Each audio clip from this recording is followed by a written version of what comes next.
Real, I might add, I thought James made a good point, because the midterm elections are going to be about gas and groceries. Yeah. That's what it's going to be about. And to Laura's point about who it's hurting the most, it is hurting the middle class, the working class. That's who it's hurting. I got a text a couple of weeks ago from a single mom. I cannot afford gas to get to work, but I can't afford not to go to work. What am I going to do? That's real America. They go to the gas station, they think, oh, it's going to cost me $60, $80, $70 to fill up the tank. Guess what? They leave in the gas station $150 later. Absolutely. $140. I mean, that is a real cut into a person's wages. Kevin McCarthy said you all are going to do training sessions. You're getting ready for investigations.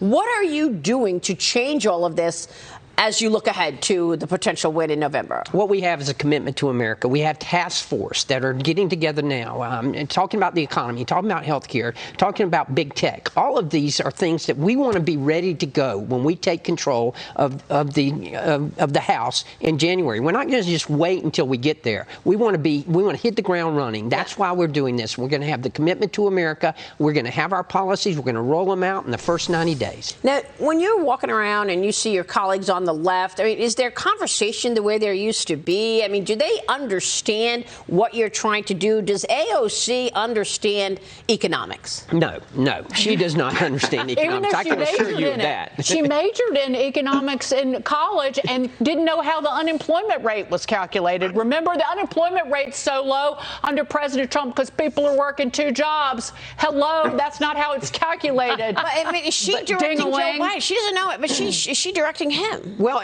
someone on the left is directing Joe Biden, and that's the problem. He's trying to appease the base, and he's trying to appease the far left, and that's what's got us into the mess we're in right now. Yeah. There are members of the Democratic Party on the other side of the aisle who do get it. I had someone walk up to me last night, on the floor. You know, we need to talk about prescription drug pricing. I think your plan's better. That's all they want to talk about, prescription drugs. Are you engaging them in talking about producing oil in America? Absolutely. They understand. It all revolves around energy. I mean, let's face it. If we don't, I've got a large ag presence in my district, and the farmers are calling me. I can't afford fertilizer. I can't afford diesel. I can't afford to get the product to the market. Yeah. Those things are impacting us. Let's go around the horn and get some final thoughts. James Freeman. Yeah, I think that this kind of discussion is what we need. We need the policy turn. We need a pro-growth strategy from the administration, and we need the Fed to hang tough and do what has to be done now. Lara.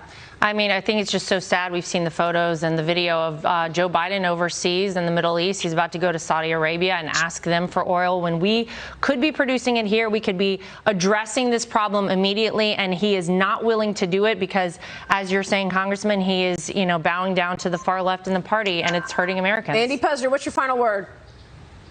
The Biden administration better start under-promising and over-delivering, because right now they're over-promising and under-delivering every month. And the polls show it. Tyler Goodspeed, final word. Yep. I would just say, the market versus the consumers in terms of predicting inflation. When inflation is above 3.5%, I have an academic paper coming out in just a few weeks that shows that when inflation is above 3.5%, consumers ace every test of forecast accuracy, every test of forecast rationality, every test of forecast efficiency, and the markets, the professionals, they fail it. And we already know that the consumer has seen this coming and has started to change their behavior. Final word, Buddy Carter. Do no more harm, no more spending, and let's unleash American energy. You're saying that, but are they going to listen to you? We're going to do everything we can to make them listen to us. Yeah. But we cannot continue to pump money into this. We've got too much money chasing after too few products. Yeah, absolutely. We've got to decrease the regulations, and we've got to make sure that we unleash American energy. It's right here before us. Yeah. Why are we ignoring this? Yeah, Dagan McDowell, what is your final word? Well, Gavin Newsom is not listening to you, and at the state level, you have Gavin Newsom stupidly trying to send checks to people in California to offset the higher inflation. They call it an inflation check. Right, so you spend money to fight inflation, which is upside down idiocy, but he's using money that was sent to California by the federal taxpayers in the $2 trillion spending plan last year. Just one final word.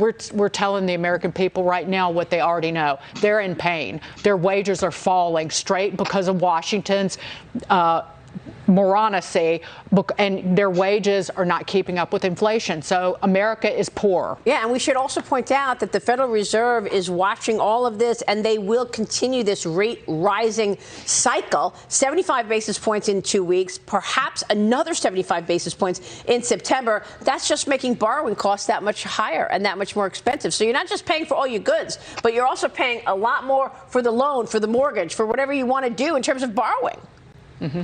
Yep, absolutely true. It's terrible to see. And you're right, Dagen. The American people feel it. They know it's happening every single day because their lives have had to change. Yeah. It's terrible. All right, Dow Industrials down 322. What a reaction to this incredibly hot consumer price index, up 9.1%. Thanks, everybody. Dagen, Lara, James, Buddy, Tyler, Andy, Cheryl. Thanks for joining us, everybody. Varney & Company takes it from here. Stu, take it away.